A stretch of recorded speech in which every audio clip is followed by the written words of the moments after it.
Hey there, everyone. Welcome to another episode of Fantasy for the Ages, the show where father and son get together and talk about fantasy, science fiction, and other nerdy things we feel like talking about. And sometimes we're not even together, like today, where I'm here by myself, coming to you with this tiny talk, a quick take episode where in 5 minutes or less, I'm going to discuss a topic that's important to me now, which is why you should read the Kingkiller Chronicle. If you enjoy this episode, be sure to like it down below. Feel free to leave comments. We love to hear and we always respond. Down in the show notes, you can find other ways to connect with us: Discord, social media, even email, and a Patreon page. We value those of you who are already supporters of us on Patreon. Okay, people, let's be frank here. This video is almost sort of an apology. I was strongly dismissive of reading this series for a number of years due to the fact that Patrick Rothfuss has failed to conclude the series. I mean, I've been burned before.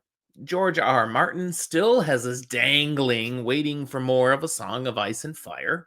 And I was a huge Wheel of Time fan back when Robert Jordan passed. We thought we might never get the conclusion of that series. Big props to Brandon Sanderson and Team Jordan for bailing us out. So, for over 2 years of content creating, I was loud and clear out here in the media saying I would never read it until the finish to the trilogy showed up. Because I don't like being left in the lurch. People told me I was wrong, that the books were worthy, even if nothing else ever gets written. Psh, poppycock. Nonsense! Well, my friends, I was worn down by all those I know in the literature community.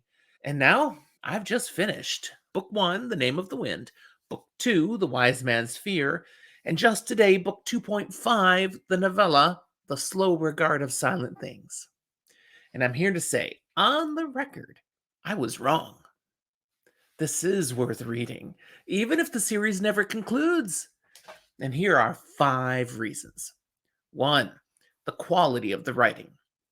Rothfuss has chosen to tell a story about telling a story, and he has skillfully woven 2 different narratives seamlessly together.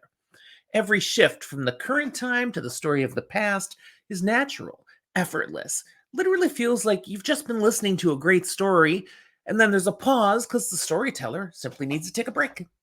And yet there's things that happen in the current time that are still relevant and important. It's amazing. You can almost forget you're just reading a story. The writing is brilliant. 2, the story is so engaging.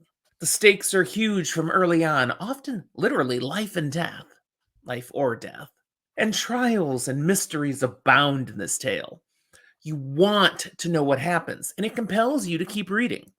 Of course, that's part of why the lack of book 3 hurts so much.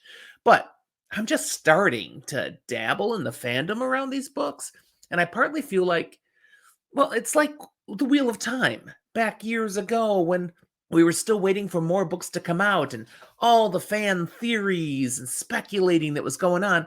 That's what's happening with the Kingkiller Chronicle and has been for over a decade now. It's a pretty fun place. Number 3, Kvothe is so compelling as a main protagonist. We get a character who is both amazingly gifted and ridiculously screwed by life.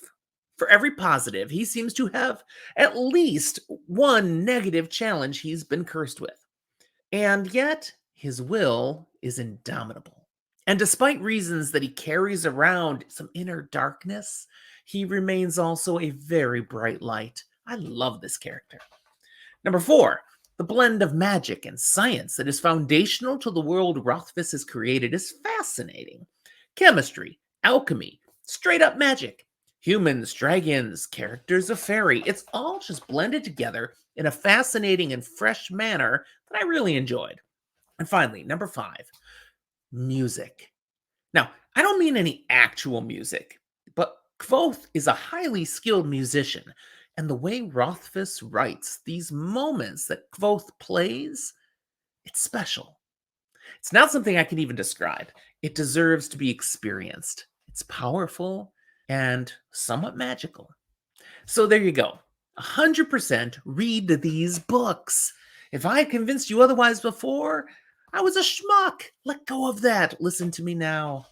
And then join the rest of us in our long vigil, hoping for the day Patrick Rothfuss feels capable of completing such a wonderful story. That's where I'll leave you today. Thank you for watching. Hope you'll check out the rest of our channel. Subscribe. We'll talk to you next time.